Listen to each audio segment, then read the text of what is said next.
Level 1. The Iron Threshold of Saldana. You stand on the edge of the Atlantic, where the water is a freezing 12 degrees Celsius, and the air smells of salt, rotted kelp, and the metallic tang of fear. You are no longer a name.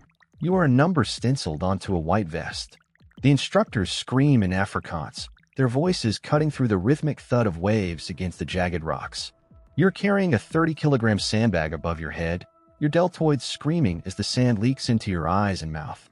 This is the pre-selection, the filter that discards 95% of the dreamers. The sound of log PT is a dull, wet thud against raw shoulders as you and 5 other men lift a waterlogged wooden pillar that weighs 200 kilograms. Your boots are filled with seawater and grit, grinding the skin off your heels with every step of the 15-kilometer beach run. You have slept for only 90 minutes in the last 48 hours. The goal is simple. They want you to quit.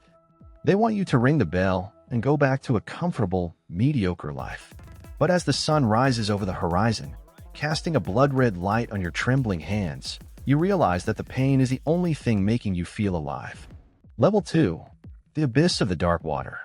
The selection has moved to the small boat phase, and the darkness of the ocean becomes your primary adversary. You are submerged in the pitch-black harbor of Simon's Town, the water temperature hovering at a bone-chilling 10 degrees Celsius. You breathe through a Draeger rebreather, which leaves a dry, chemical aftertaste of soda lime on your tongue. There are no bubbles to betray your position. You must navigate 3 kilometers underwater by touch and a glowing compass dial, feeling for the cold, slimy hulls of rusting destroyers. The silence is absolute, broken only by the rhythmic click of your own heart rate in your ears.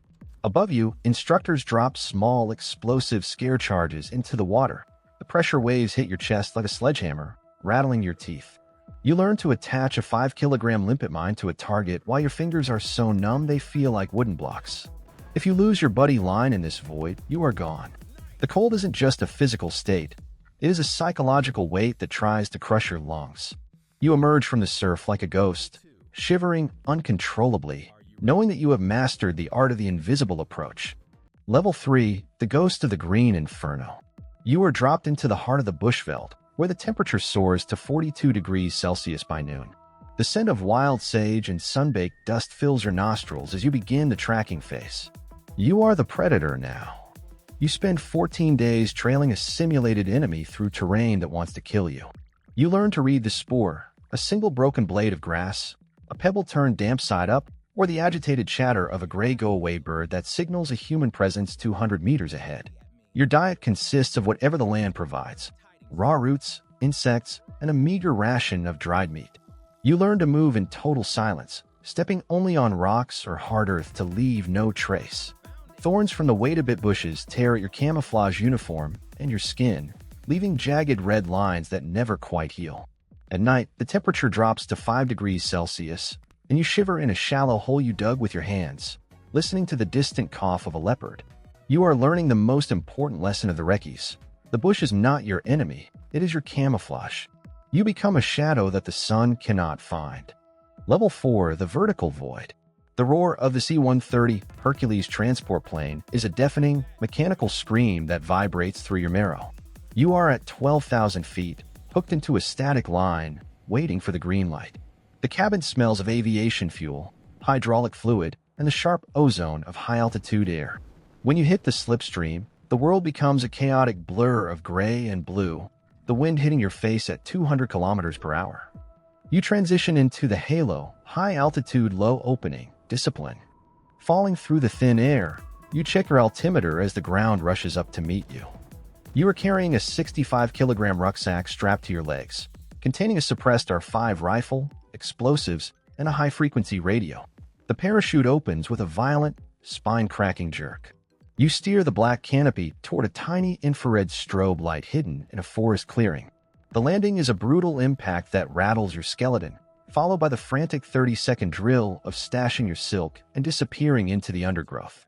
You are a paratrooper no longer.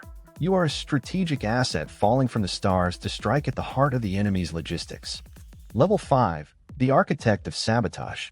You have moved into the small team's specialty, where the mission is deniable and the risks are absolute. You are in a foreign capital, perhaps Luanda or Maputo, operating under a false identity. You wear civilian clothes that smell of local tobacco and cheap diesel, blending into the crowded markets. Your hands, once calloused by logs and rucksacks, are now skilled in the delicate chemistry of improvised explosives. In a dimly lit safe house, you mix volatile compounds to create a shaped charge capable of cutting through the steel supports of a strategic bridge. You spend 72 hours in an observation post, inside a cramped attic, peering through a long-range lens at a high-ranking military official. You record every detail: the time he leaves, the number of bodyguards, the caliber of their weapons. The tension is a constant, low-frequency hum in your gut. You infiltrate a secure communications hub at 3 in the morning, picking a high-security lock with surgical precision. You don't leave a body or a shell casing. You leave a logic bomb in their mainframe and a timed incendiary device in their fuel depot. You are the invisible hand that destabilizes a regime before the morning news. Level 6. The Crucible of the Border War. You are a seasoned operator, a C Squadron veteran leading a 4-man stick deep into hostile territory. The mission is an external, a cross-border raid on an insurgent command center.